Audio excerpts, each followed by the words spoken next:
భద్రాద్రి కొత్తగూడెం జిల్లా భద్రాచలం స్థానిక అంబేద్కర్ సెంటర్లో డాక్టర్ బిఆర్ అంబేద్కర్ గారి 134వ జయంతి సందర్భంగా అంబేద్కర్ గారి విగ్రహానికి బీజేపీ ఆధ్వర్యంలో పూలమాలలు వేసి ఘనమైన నివాళులు అర్పించారు.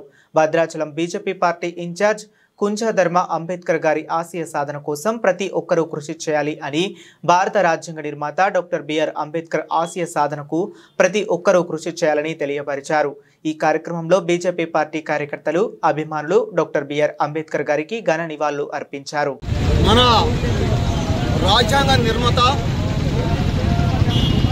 భారతరత్న అవార్డు గ్రహీత డాక్టర్ బిఆర్ అంబేద్కర్ గారి 136వ జయంతి సందర్భంగా మీ అందరికీ కూడా శుభాకాంక్షలు ముందుగా తెలియజేస్తున్నాను.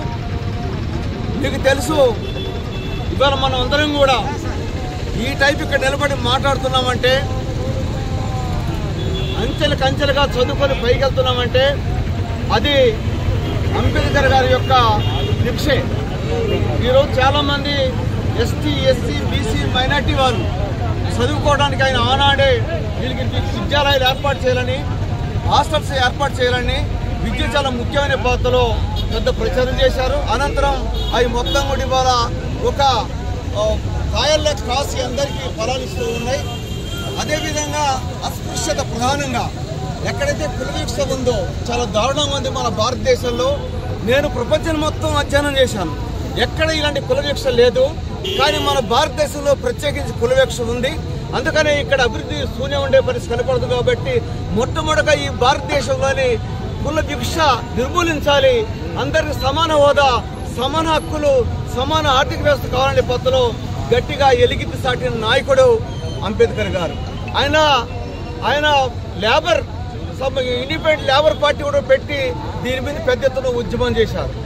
అనంతరం ఏంటంటే, మనకి స్వాతంత్రం వచ్చిన తర్వాత భారతదేశానికి రాజ్యాంగం రాయాలంటే ఇక్కడ ఎవరు లేరేమని చెప్పేసి మన నాయకులు చాలా మంది లండన్ వెళ్ళి తెలుసుకుంటే వాళ్ళు అన్నారు, ఒరి పిచ్చోలా, మీ దేశంలోనే అంబేద్కర్ ఉన్నాడు, ప్రపంచంలోనే బాగా చదువుకున్న వ్యక్తి.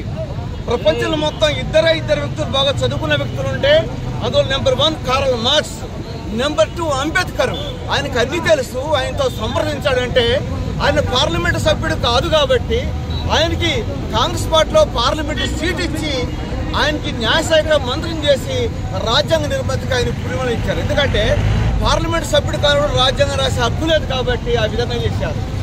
7 మొత్తం కమిటీ పెడితే అందులో మిగతా వాళ్ళు రకరకాల పేర్లతో, రకరకాల పద్ధతుల్లో, ఒక రాజకీయాల మునిపై, 2 చనిపోయి, ఇలా మొత్తం చివరకు ఒకే ఒక్కడు ఈ రాజ్యాంగ నిర్మాణం రాయటానికి మొత్తం పూనుకున్నాడు. మన భారతదేశానికి అన్ని ప్రాంతాలని, అన్ని నియోజకవర్గాల్ని, అన్ని రాష్ట్రాలని, ఎస్టీ, ఎస్సీ, మైనార్టీ, అలాగే బీసీ, ఓసీలో పేదవాళ్ళు, వీళ్ళు మొత్తం అధ్యయనం చేసి వీళ్ళకి ఈ టైప్ హక్కులు ఉండాలి, వీళ్ళకి రాజ్యాంగం ఈ టైప్ పొందుపరిచి వీళ్ళకి న్యాయం జరుగుతున్న పద్ధతిలో మనకి చక్కటి రాజ్యాంగం తయారు చేసి మనకి ఇచ్చారు. నేను అందుకనే చెప్తున్నాను, దేవుడు ఉన్నాడో లేదో నాకు తెలియదు, నేను ఎప్పుడు దేవుని స్వయంగా చూడలేదు. ఈ అంబేద్కర్ గారిని నేను చూడకపోయినా రాజ్యాంగంలో రాసిన ప్రతి హక్కు ఈ రోజు అందరికి అమలవుతుంది. కాబట్టి ఆయనే నిజమైన దేవుడు.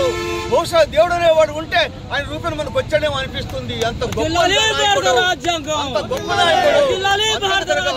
కాబట్టి ఇవాళ మన భారతదేశంలో ఇంతకు ముందే మన మోదీ గారు, ముర్ము గారు ఆయనకు పూలమాలేసి సత్కరించారు.